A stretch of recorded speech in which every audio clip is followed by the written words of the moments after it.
So why does the enemy want so much to cover up the true self?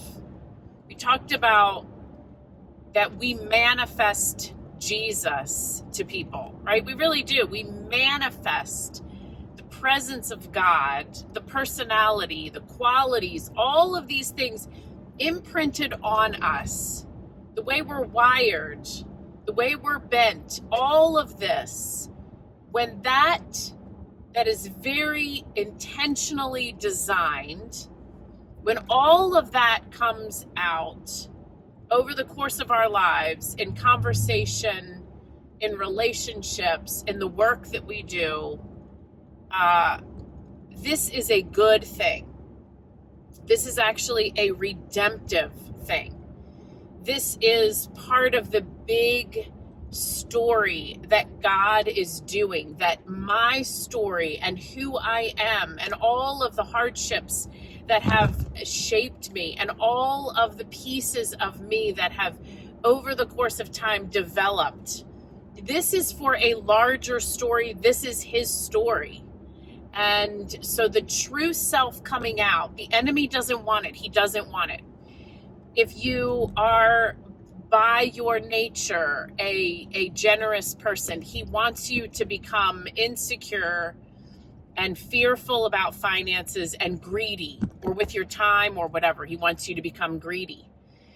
If you have a tendency towards vulnerability and kind of you're a good listener and people feel safe and welcome in your presence, he wants you to get hunkered down and fearful and insecure so that you overcompensate by becoming kind of self-absorbed and caught up in social media and not a good listener, right?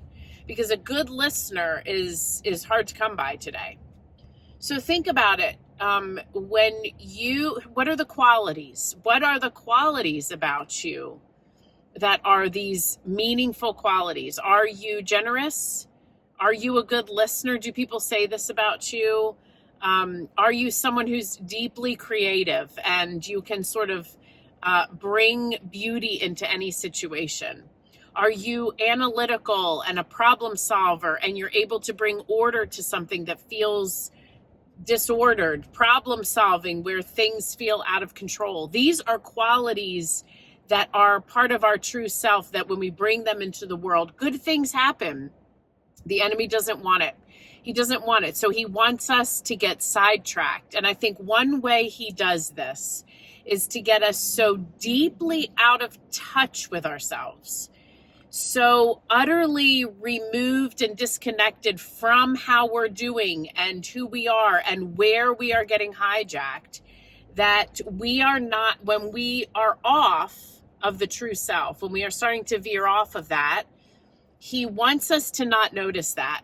He wants us to have so much noise or a schedule so full, or it's really, really hard to sit still or whatever. And so that I'm not in touch with the fact that I'm becoming and acting like and putting on and editing and all of this stuff, so that I'm not actually really bringing this full self, this true self into the equation.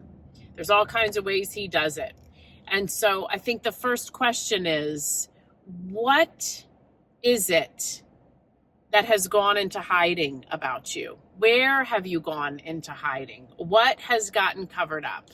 Because the world needs that. Your circle needs that. Your friends need that. And really that is, oh my gosh, it's the best person to walk into the room. It's the best of you that walks into the room. On my last little video, I'm going to share practically, how do you stay in touch with the true self? How do you identify it? How do you identify? Because, when you're in your adolescence, you're trying on all these different personalities and stuff, because that's what we do in that part of our development. But even I've noticed, even adults, I've said this for years, maturity does not come with age. And so as we get older, we have to continue to stay in touch with this. What am I actually feeling here? What's going on underneath the surface? And I want to just give you a couple tips and thoughts about how to do that on a practical level. So the enemy doesn't want you to walk into the room with your true self. He doesn't. But it is the person we are meant to bring into the room, and everyone will be the better for it.